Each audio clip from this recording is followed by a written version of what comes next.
This is the Our York Media Podcast, an audio and video production that features the good news makers of York County, Pennsylvania. I'm your host, Rebecca Hanlon.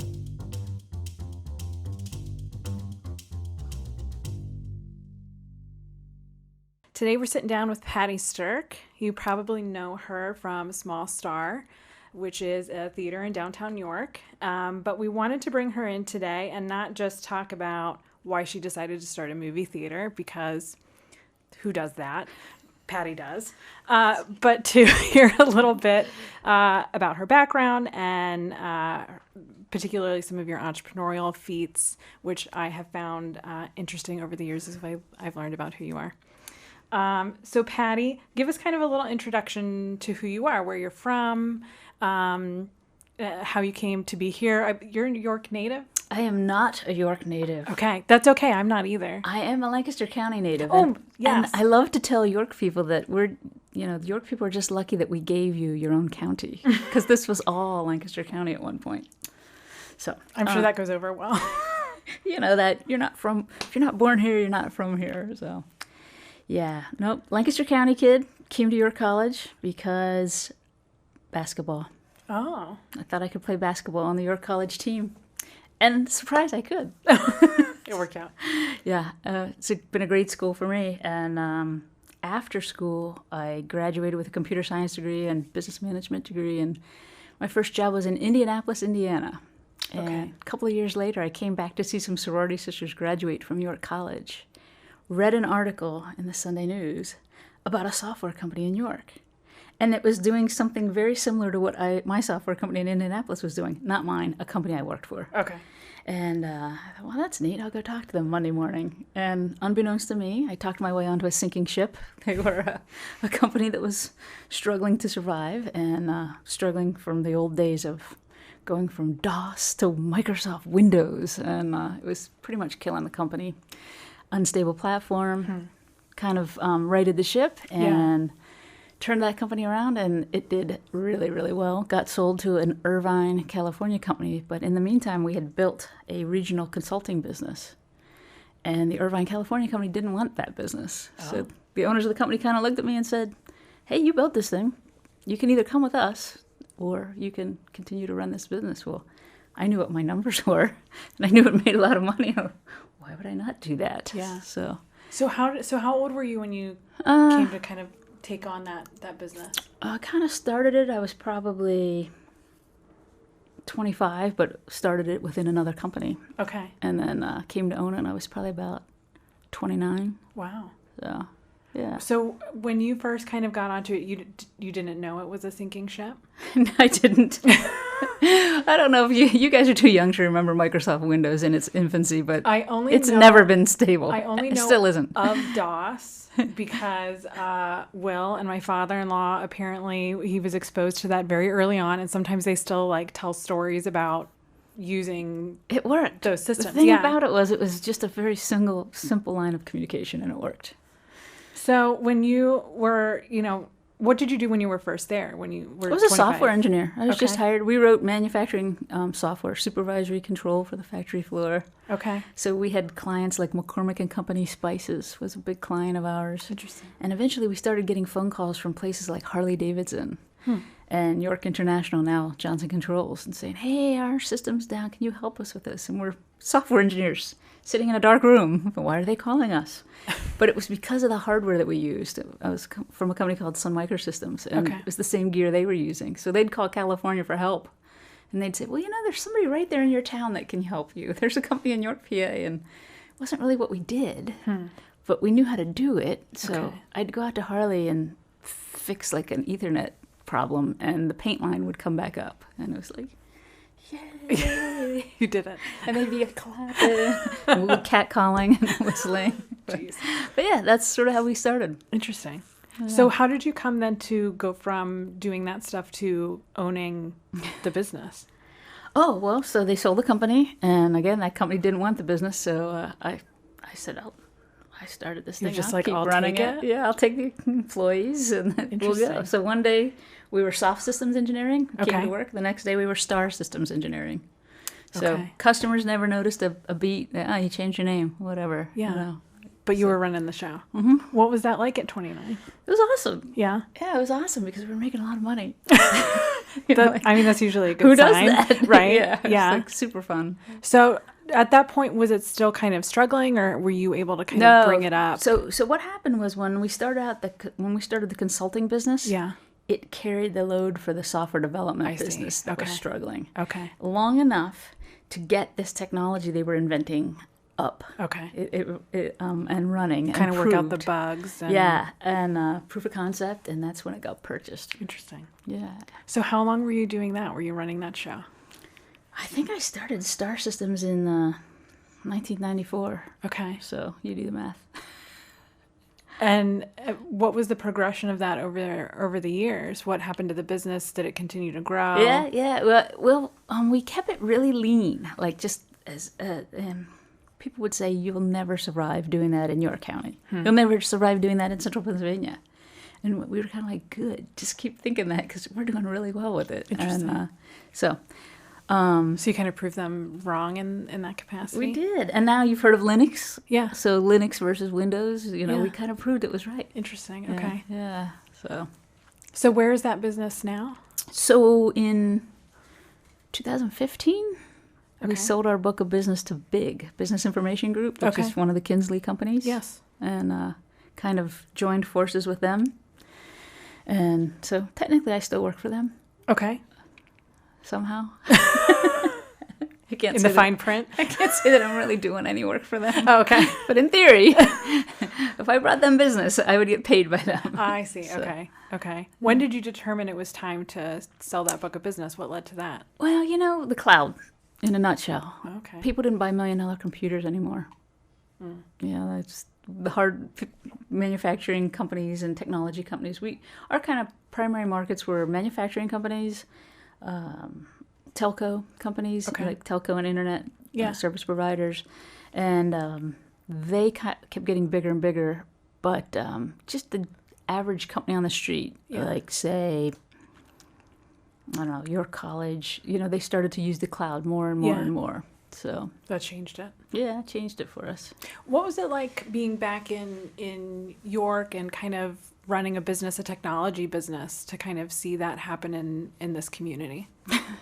Well, it was kind of funny. To this day, I'm pretty sure my mom thinks that Jeff ran it. And Oh, yeah, like a girl couldn't. Jeff is your husband? Yeah. A girl couldn't possibly do that. And I remember sitting down with the bank for the first time, and she was kind of looking at me. I went through a variety of bankers, and finally I got a female banker. Okay. And she's, instead of looking around like, where's the guy who's going to run this, she started looking at my numbers, and she's like, wow, this is really good numbers. Like, of course we want to give you, work with you. Nice. So Interesting. So what did she think that you did? Who? Your mom. Oh, I don't know. I don't think she has any clue. I don't think my parents know what I do either, so I don't it's think okay. she has any idea. She would always say, so is Jeff helping you with that? I was like, no, Jeff's a client, though. Oh, His there you company go. is a client. Yeah. Prior to him being the guy in charge, Yeah. they were a client. I've heard a lot of people sometimes talk about, like, York has these resources that people don't realize are here, especially for, like, tech companies that, you can find things available to you at, like, a lower cost, and it's easier to kind of grow that. Did you find that? Well, we were kind even of a then? provider. Okay. So I would go to places like Susquehanna Digital, which at the time was known as BlazeNet, like an internet service Okay. provider, and I'd see what they were going to buy from some company in Atlanta and say, oh, hold on, they are marking that up on you big time. Not only will I not mark it up, I can mark it down for you. So we were able to be a low-cost supplier. Okay. And we happen to have really good talent. Like, even the manufacturer came to recognize our technical talent as stronger than other places in the nation. So Why do you think you were able to have such good talent? I think we're just smart here in York, Pennsylvania. We're good at what we do. That's what I think. No, I think, well, you know what it is? I honestly do think that work ethic thing comes in. People show up in the morning Yeah. and work a full day. They don't, unlike maybe Silicon Valley, don't wander off and do the Appalachian Trail for 6 months. And maybe that's a bad thing. We don't go off to find ourselves as often as others. Maybe it's a bad thing. I don't know. So you said 2015 is kind of when things transitioned. What was next for you?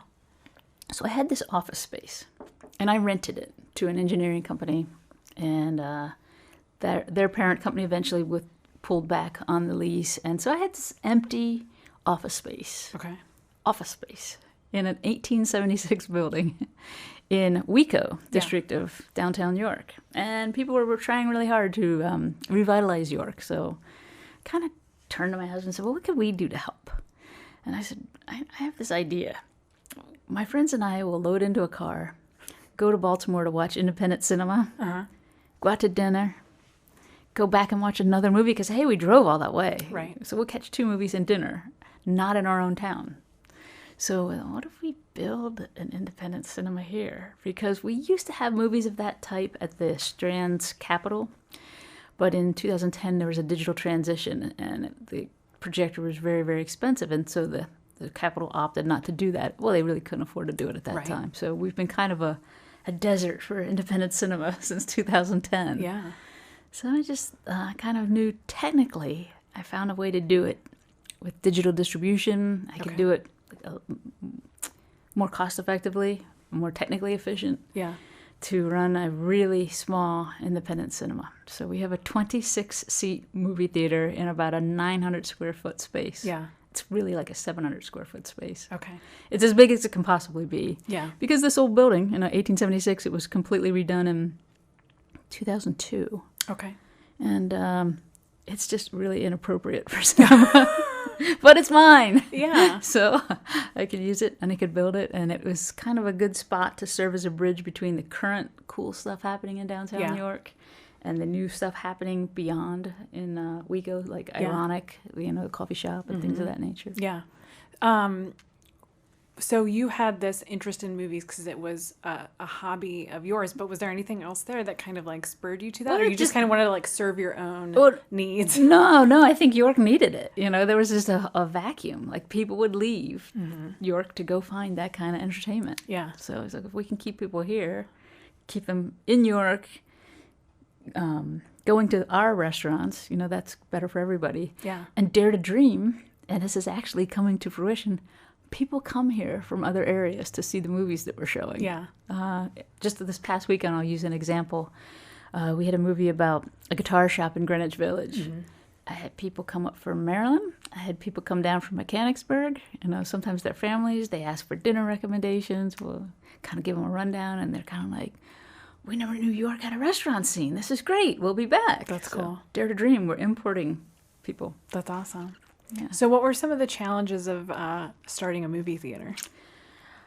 Well, just getting our word out. And I feel like we're really weak at that. To this day, I think we're pretty weak at that. We've tried different mechanisms. We don't have a ton of money to put into it. Sure. We're trying to keep the thing balanced and floating. So it's basically just me. When I started, we have an art gallery and a cinema, and my great friend Carmen Walsh started the art gallery side of things, and it never would have worked without her. Honestly, with the dual energy in kind of 2 different areas, it helped us come up fast. Yeah. Help people gain awareness. She's phenomenal at marketing and getting her word out. And has a great following, so never would have happened without Carmen. That's nice. That's It's awesome. true. Yeah. So so to kind of describe the setup to people, the building is kind of this, it's like a U shape. It is like a U. So you have like the theater on the one side, and then that art gallery has been on the other side. Yeah, you have to enter through the art gallery. Right, and you kind of loop around and see things. You've had quite a few things actually in that art gallery side since you've been operating. Has that been part of the challenge of just kind of seeing what's a good fit and switching things out? Yeah, indeed. Yeah. One of the goals has always been to kind of showcase York talent. So anything that you see in our art gallery was made by somebody that lives in York County. That's our criteria. I've had Maryland people trying to jip in, say, well, I own property in Pennsylvania. Not good enough. To be a resident. Yeah. And we try to be kind of a forward-leaning gallery. We have these 5 digital panels. So we can exhibit people's high-end art photography. Okay. Right now, the exhibit is a group of guys called Noir Gallery. And it's 3 guys that went to Susquehannock High School together. And the photos are phenomenal. One guy's a web programmer, one guy's a business guy, and one guy traveled the world taking phenomenal photographs. And rather than just going through the expense of enlarging and mounting and framing, Right. and having a couple things to show. Each of these digital frames has a playlist, so there's about 20 images. Oh, So wow. people can really get a sense of what you would like. And if you see something you want, we go to the website, put in the dimensions that you're looking for, and you pick your treatment, whether it be canvas or metal or Oh, that's fiberboard, kind of cool. and it shows up at your house 2 days later. And these smart kids didn't have to lay out all the money for inventory. That's neat. It's kind of different. Yeah. People like it. Yeah. It kind of amazes people if you kind of scan on the mural. You can go through the playlist. If you see something you like, you can swipe up, and that gives you the artist's statement of work, where the photo was taken, and it's pretty neat. People say, they make York County look good. One of the murals is dedicated to York County. And Okay. it's like, no, York County looks good. You just don't see it that way. Yeah. You know, it's some of the things are daily scenes that we see every day. You know, like a misty morning drive through a back road or something. You get used to it, sort of thing. Yeah, he's a great photographer. So with the theater in particular, what have you been trying to do there, more recently? Obviously, it's a place for these independent films, something different than what people would normally see. And the name, if people haven't noticed, is reflective of the other business that you had. Yes. Was that intentional? It was indeed. Just because it kind of played on the movie star thing. Sure. But I have to tell you how we got our name. Yeah. Mr. Louis Appel Jr. named the company. Did I tell you this? It sounds vaguely familiar. We might have touched on it before. We used to go to lunch, and I asked him to give me names of old movie theaters in New York. Okay. And I told him what I was planning to do. Yeah. And I'm not sure he was on board. He was kind of like, that should be at the Strand. Oh, You know? okay. Like, well, we aren't really filling a 400-seat theater with independent theater goers. So he gave me a list. He runs down through the list. I'm like, no. And then he said, how about famous people in York? I said, all right, what do you got? Okay. He starts naming people. He said, Jacob Devers. And I said, ooh, the Jake. That's kind of cool, but maybe that could be the number 2 theater. When we start our second one, we'll have the Jake. And then he said, well, how about the brothers, Philip and Samuel Small? They started York College, started one of the big companies here in York, AP Farquhar maybe, Okay. involved into. And the York College connection, Yeah. the Small. I said, that's it. You just named the theater. We'll call it Small Star. And I'd always say to him, you named my theater. And he'd always say, no, I didn't. And I'm like, yeah, you really did. So. Did he ever come to it? He got sick right as we were starting up, so he did not.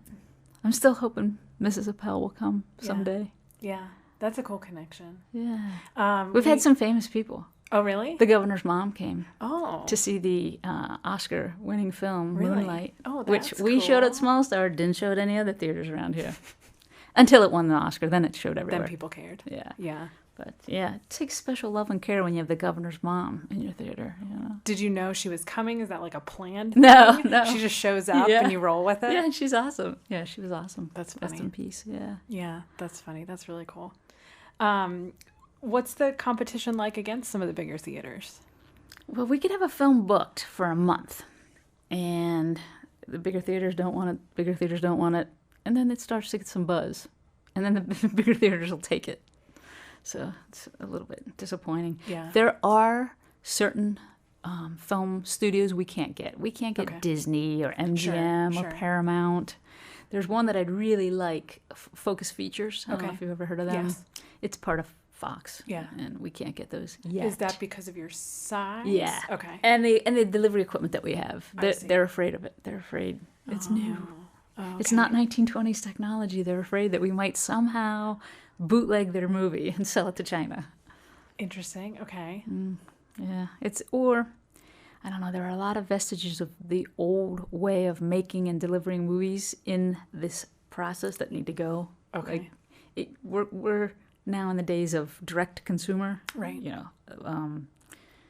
Amazon Prime or iTunes. You The can go streaming, directly to yeah. the customer. You don't really need these 59 guys in the middle anymore. Right. But of course, they're fighting to hang on Yeah. as much as possible. How has your background played into your venture now that you have. I think well, and I think a lot of people are freaked out by the technology side. Yeah. And that's the more comfortable side for me. Yeah. Trying to build a marketing plan, trying to select films that people will buy tickets to. Yeah. You know, one of our kind of alternate ideals, I guess, if you would be, is to be a community place. And so I don't actively have series of films. I try to book the best film that's available at the time. Okay. And hope that people will be interested. Yeah.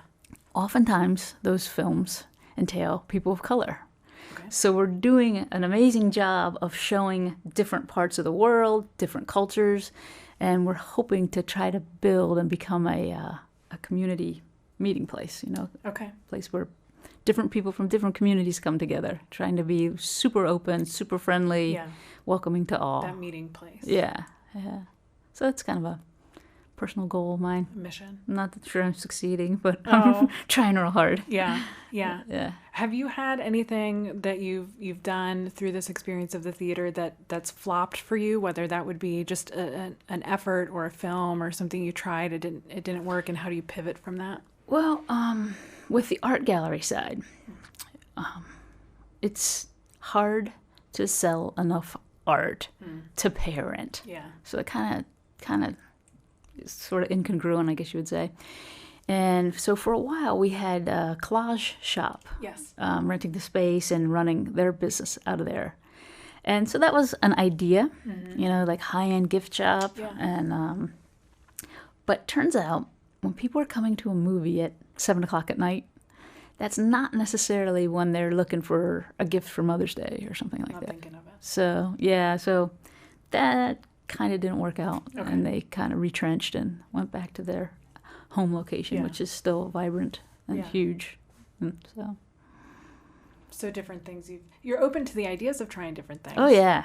Yeah. In fact, I had a guy come in. He said, hey, I used to teach film appreciation class at a community ed class, and it used to be taught at Dallastown High School. Okay. Well, at first, they made me get the security clearance, no problem. Now they want me to have insurance plan to be an instructor for a gen ed class at night because it's school. Oh, okay. And this is a guy who's a working actor. His wife is a working actor. They have 2 children that they homeschool. He's trying to make money. Yeah. So he said, I have a following. I have a class. Here's the structure. Here's the way we do it. Could we do it at Small Star? Like, absolutely. That just adds more value and a good credibility fit. to our community. Yeah. So Tuesday nights from 6 to 9, we have film appreciation class led by instructor Luke McCluskey. Very cool. Nice. And we're kind of toying around with adding the same type of class in a daytime situation, like maybe Okay. like a 1 to 3 kind of class. Yeah. We were looking at maybe Friday afternoons. So again, I think there are people out there, we don't know how to get the word out necessarily. Yeah. We have people that love to come at night. Sure. How do you find the people that would like to come in the daytime? I have a lot of patrons who don't want to drive at night. Sure. So it tells you the demographic there. Yeah. But Luke's wife, her name is Christina Myers, teaches or does summer camps for acting camps for children. Oh, that's Oh, fun. Joe might be interested in that. Yeah. And so we're Yeah, I could see potential. You know, sometimes he's dramatic. we're talking about having her almost create a new class where teach the acting, but then also film them from Oh. like day one. Oh, that's videotape cool. it and then show it on the screen at the end. Interesting. So a little bit of a twist. Yeah. Don't think it's going to get off the ground for this summer, but we keep talking about it. Okay. Okay. Yeah. So, what's next for you? Well, my friend and I are making a movie. Yeah. Yeah, feature film, full-length feature film. My friend is a genius. She wrote the script and is a force of nature, and she personally acted in a movie last summer, Okay. saw what it takes to make a small budget film, and said, oh, I can do that. Will you help me? Sure. Why not? Because the technology side's fun. Yeah. So, yeah, sure, I can help you with that. So, what's the name of your friend? My friend's name is Trish McGee. Okay. The film is called Afterglow. So if you Google it, you have to put in Afterglow movie 2019. Okay. Turns out there are a ton of movies by the name of Afterglow. Oh, okay. Ton. But really cool film, really cool concept, and it's cast right now and ready to launch in the June timeframe. Oh, that's pretty soon. Okay. Like, I don't know if we're really going to make it in June. It might be more like July, August. Okay. But we're ready to launch. And just filling in some loose ends. We have a Kickstarter happening for this film. Okay. But there's a lot of film activity happening in York. And so Small Star is trying to help every effort that we can, just because we have a way to get word out to film lovers. Sure. And we also have access to resources, really good at connecting people. Like, Yeah. oh, you need this space? Well, we got that space there. My friend that is making Afterglow said, well, we need to go film at Gettysburg. And I said, why? National Park Service, they make it really difficult. They don't want people to film there. Okay. And she said, well, I need a monument. I need the Civil War scene. There's a reincarnation aspect to this movie. And I said, I ran up to Prospect Hill on George Street, went into the office, asked if I could look around and take some pictures. And I'm like, yeah, sure. Yeah. Started sending her pictures. And she's like, oh my gosh, that's perfect. Where are you? I'm like, George Street. We don't need to leave York. That's we awesome. have so many different resources here in town. So why are you getting into filmmaking? Oh, I'm just trying to help. Just trying to be helpful. Yeah. Yeah. You've kind of had this like dabbling in the arts. Like your career has been very technology based, but how does that kind of coincide with what you do professionally? Like the arts that you kind of bring in with you? Oh, I think I'm an arts admirer. There are all these great artists in our town. I feel like I'm not an artist. Okay. But maybe I can help them. And then it's kind of fun to try to see other people succeed. Yeah. So, why York for filmmaking? Why do you think York needs filmmaking? really, just look around.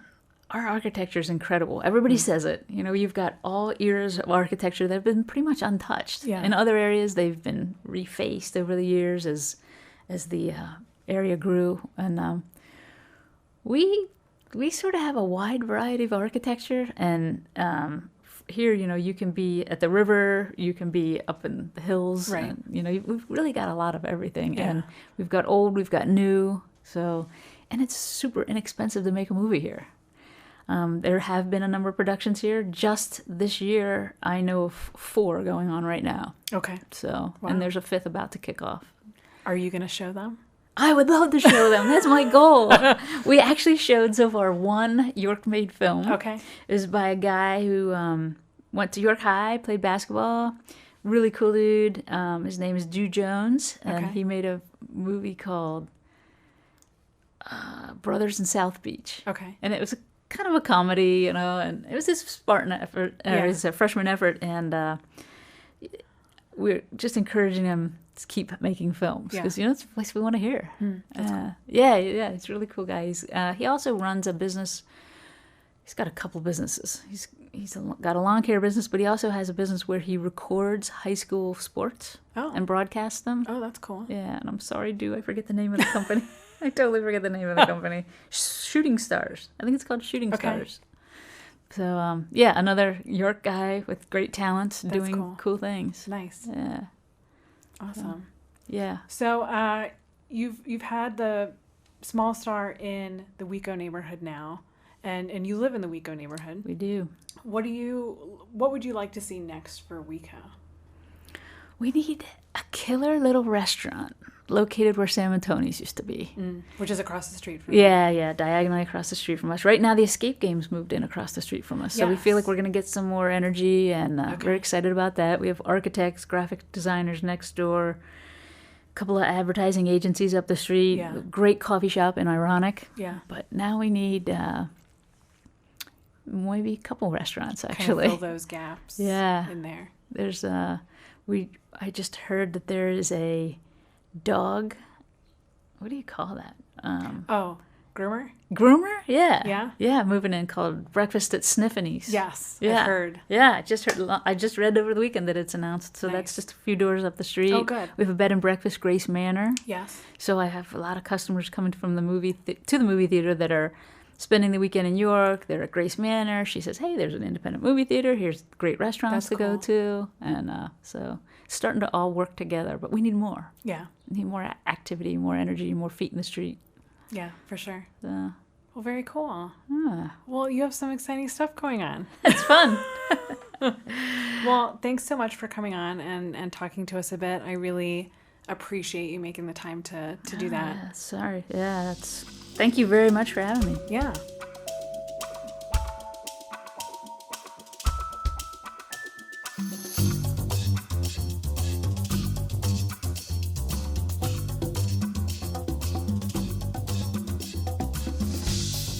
Thanks so much for listening. For more information on Our York Media and our Good News Initiative, you can visit ouryorkmedia.com.